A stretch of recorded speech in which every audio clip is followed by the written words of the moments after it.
जय माता दी। हर हर महादेव। राधे राधे।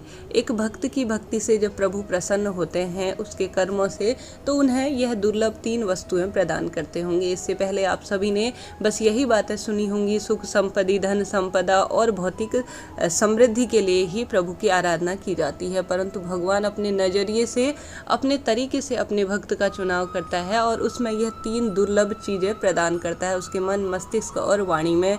ऐसे में यह 3 वस्तुएं दुर्लभ है। जिस व्यक्ति को यह 3 वस्तुएं प्रभु देते हैं उसका जीवन संवर जाता है। इन योनियों से उन्हें मुक्ति मिल जाती है। इस जन्म जन्मांतर के बंधनों से उन्हें हमेशा के लिए मुक्ति मिल जाती है और वह प्रिय भक्त प्रभु की नज़रों में सर्वश्रेष्ठ होता है।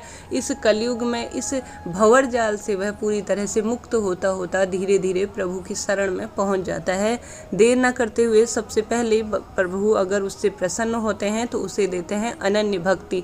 उसे प्रभु इस भंवर जाल में फंसाते हैं और उसे इस तरह से सुख दुख और तरह तरह की मायाओं के बाद अपना एक, जिस तरह से सोना चांदी या हीरा जिस तरह से अग्नि में तपकर और अधिक निखर आता है, ठीक उसी प्रकार से प्रभु उसकी परीक्षाओं के माध्यम से उसे सबसे पहले जो चीज़ देते हैं वह देते हैं अनन्य भक्ति। यह बहुत कम लोगों को प्राप्त होता है जब उसके मन में, मस्तिष्क में अनन्य भक्ति का भाव फूटता है। सबसे पहले अगर अनन्य भक्ति जिस भी इष्ट के नाम की आपके मन में फूट रही हो तो समझ लीजिए प्रभु ने आपका चुनाव कर लिया है विशेष भक्ति के लिए। अनन्य भक्ति सभी के मन में नहीं फूटती है।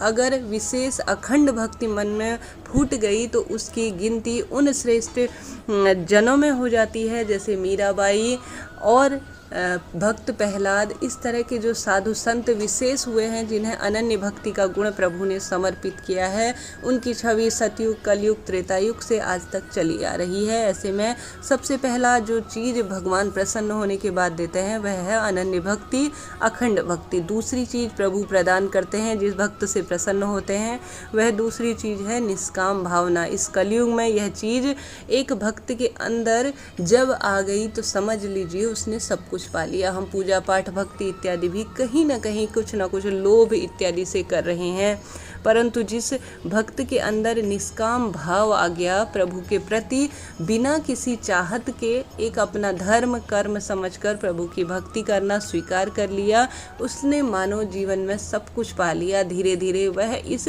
कलयुग से, इस भंवर जाल से छूटता चला जाता है। निष्काम भाव प्रभु ने जो उसे दे दिया, जिस तरह से दे दिया उसे स्वीकार्य है। उसे किसी तरह के दुख आने पर बहुत अधिक कष्ट नहीं होता, सुख आने पर वह प्रभु को नहीं छोड़ता।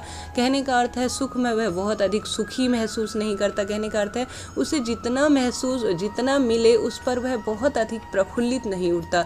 दुख आए सुख आए वह समान भावना से, निष्काम भावना से मानव सेवा, जन सेवा, प्रभु सेवा में निरंतर लगा रहता है।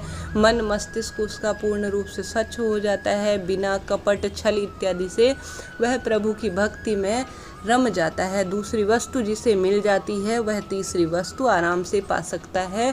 वह तीसरी वस्तु है शरणागति। प्रभु की उसे अगर यह 2 वस्तुएं मिल गई तो उसके बाद तीसरी जो सबसे महत्वपूर्ण भगवान उसे उपहार स्वरूप देते हैं वह उसे स्वयं मिल ही जाती है। यह 2 चीज़ें जिसको मिल गई उसके बाद उसे तीसरी चीज़ मिलती है प्रभु की शरणागति।